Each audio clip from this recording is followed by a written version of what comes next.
So I still get a lot of people asking me, like, what was that secret Equinox setting? And I thought I explained it, I thought I revealed it, but people keep asking me what it was, so I'm prepared to reveal finally what my secret setting for unmasking with Equinox is. All right, you ready for this? It's discrimination. I know, right? Big secret. All right, so let's turn the Equinox on. I'm going to start with factory reset.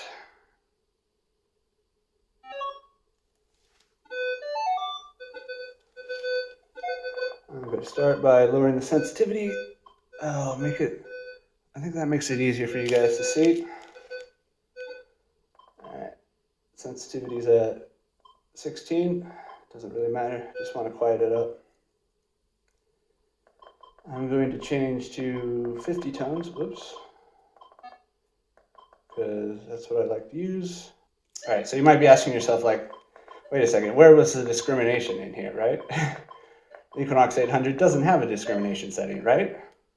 No, of course it has a discrimination setting. Let me show you.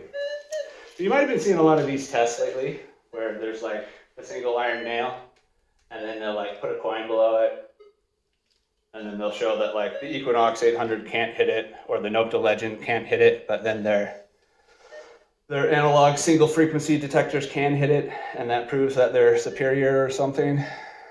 Their test isn't fair because they only adjust the discrimination on those single frequency detectors, but for some reason they don't ever adjust the discrimination on the Nokta Legend or the Equinox 800.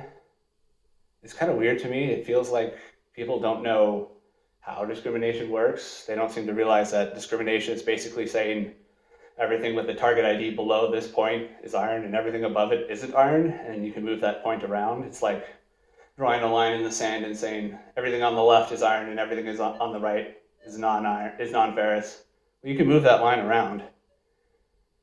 On the Equinox 800 and the Nokta Legend, it's called tone break. But for some reason, nobody seems to realize that that's discrimination in disguise. I don't know why. I guess they just don't know how discrimination actually works. But here we go. I'll show their same exact test that they usually do. So they have an iron nail. We turn iron on. Iron nail. And then they get like a non-ferrous target. Let's just go with silver quarter. This was provided by It's a Ring Larry from Friendly Metal Detecting Forum. Thanks for sending me a bunch of cool targets. Let's put this one to good use. So put the silver quarter down. We put the iron nail directly above it. And they swing over it.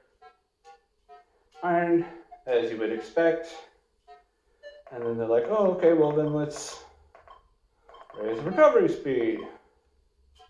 Oh, look, still doesn't get it. And then they're like, let's lower the iron bias.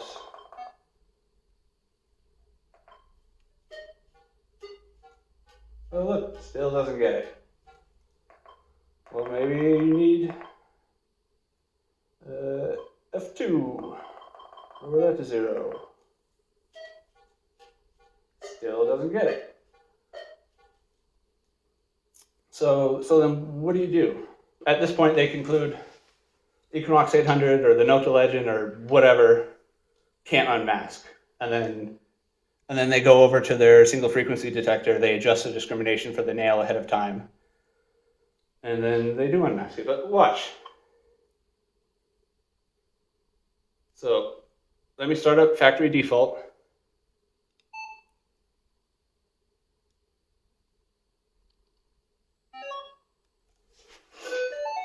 Again, I'm going to lower the sensitivity, turn on the backlight, and we're just going to use part 1. It actually doesn't really matter. Discrimination works the same on all the modes. The mode isn't what matters here. So let's remove the quarter, and then they come in here with the single frequency detector, and then they adjust the discrimination. All right, so here's how you adjust the discrimination on the Equinox 800. You go to where you get that little check in X, accept, reject. You hold the setting button. Now you're in the tone break. Now you're adjusting the discrimination. So like, look, iron, let's lower it until it just comes through. 7. So then we put it at 6. Our discrimination is now set at -6. Iron. Silver quarter. Put it underneath it. Now it hits it. Just like those single frequency detectors did when he did the same exact thing with the discrimination. So it really doesn't prove anything other than that they don't know how discrimination works on the Nokta Legend or the Equinox 800. And again, we remove it. And it's iron. Okay, that's the secret. The secret is that tone break on the Equinox 800 and the Nokta Legend is discrimination. And that's how the discrimination works. Basically, whatever target ID you set the discrimination at, above it is non-ferrous, below it is ferrous. It's not really a secret, but there you go. Yes, it works.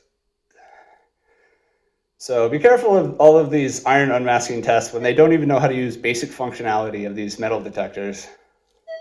So what is the problem with this discrimination method? Well, it requires something called a priori knowledge.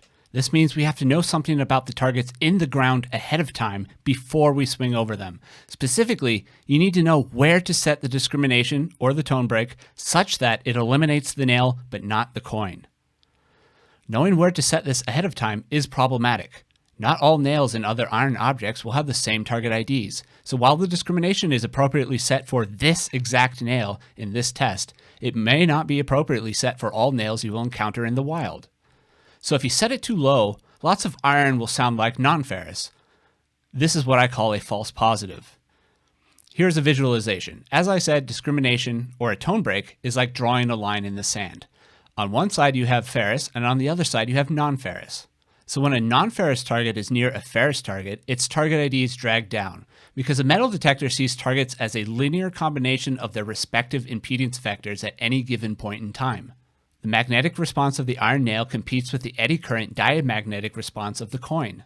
If you know the target ID of the nail ahead of time, you can move that discrimination line to just above the iron nail, but just below the down average target ID of the coin. That is what I'm doing in this video, and that is what these other people are doing with their single frequency analog detectors. But for some reason, when they test it up against the Equinox 800 or the Nokta Legend, they don't do that. They don't adjust the discrimination ahead of time like they did with the other detectors. So really the problem with this method, as I described, is that it requires you to first swing over the nail in isolation to properly tune this discrimination setting. If you were to encounter this masked silver coin situation in the wild, you wouldn't be able to swing over just the nail, leaving you with this conundrum of not knowing where to put the discrimination setting. Now, the way you actually use the discrimination setting is you lower the discrimination to gain unmasking, but the drawback is you get more false positives, which are iron targets that now sound like non-ferrous that you'll have to dig. And mind you, all metal detectors work this way. It's not some magic of single frequency. It's not some magic of an analog detector. It's simply a situation where nobody seems to know how to lower the discrimination on the Equinox, nor the Legend, probably because it's called a tone break, and they don't know that discrimination is a tone break.